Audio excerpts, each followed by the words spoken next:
Hey, my name is Nishcha Rathi, and this is my lab report for the fifth lab of Physics 2211. The lab explores the motion of a slinky. The purpose of this lab is to predict the motion of a slinky by considering it as a real system and then as a point particle. The system analyzed in this experiment was the bottom end of a slinky, and the surroundings are everything else, including the earth, the air, and the rest of the slinky. The motion of slinky was compared to a computational model created to predict the motion. It is hypothesized that the computational model, considering the normal force on the bottom of the slinky due to the top, and the gravity in the first part, and the gravity and drag in the second part, would predict the motion of the slinky accurately. Newton's second law states that the net force in a system is the rate of change of its momentum.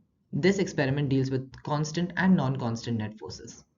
In the first part of the video analysis, when the bottom of the slinky doesn't move, the two forces acting on the system are gravity given by mass times gravity in the downward direction, and the normal force exerted upward on the bottom of the slinky due to the top of the slinky. The net force is the sum of these two forces.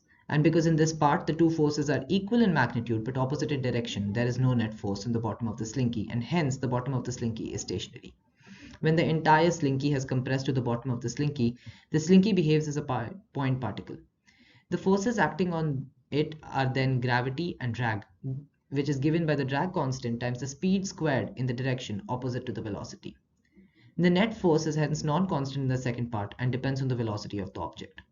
Hence, using the velocity update formula, V final is equal to V initial plus net force divided by mass times time, we get the final velocity of the object at the end of each time step. Using this final velocity and position update formula, we obtain the position of the object at the end of each time step. The average velocity is approximated by the final velocity in this formula. Using this, the position time graph of the falling object is created. The video of this motion of the slinky was analyzed using tracker, and the position time graph of the motion was obtained. The code in GlowScript was edited to obtain a computational model of the motion of the slinky in two parts. One where the bottom of the slinky was stationary, and afterwards when the entire slinky fell as a point particle.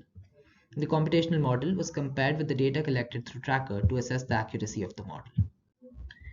For the video analysis, the tracker was first calibrated using a known length. The axes were set and the initial position of the bottom of the slinky was taken to be 0 meters. Then the tracker analysis was carried out and the position time graph of the slinky was obtained. The first part of the code was set till when the bottom part of the slinky was stationary. This time was obtained from the tracker analysis of the video.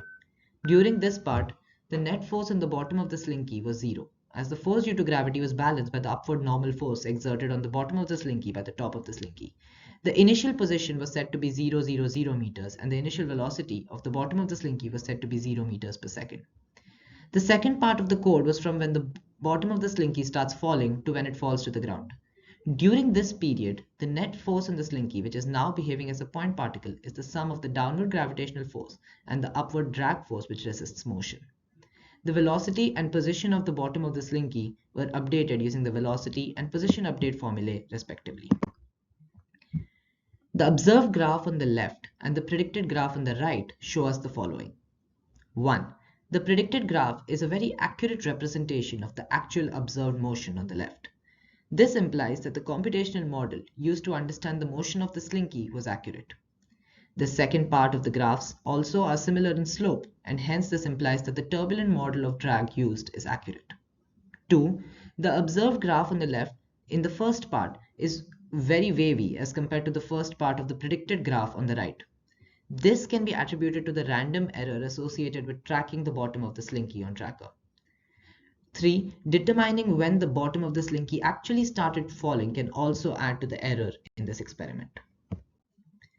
Finally, the what does it mean questions. What would happen to the slinky if a ball was attached to it? Irrespective of whether a mass, is attached to the slinky, the top of the slinky would first fall till the bottom, and then the rest would act as a point particle along with the attached mass and fall to the ground. What would happen to the motion if the slinky has a higher spring constant K? A higher spring constant K for the slinky would mean that the top of the slinky would fall towards the bottom faster.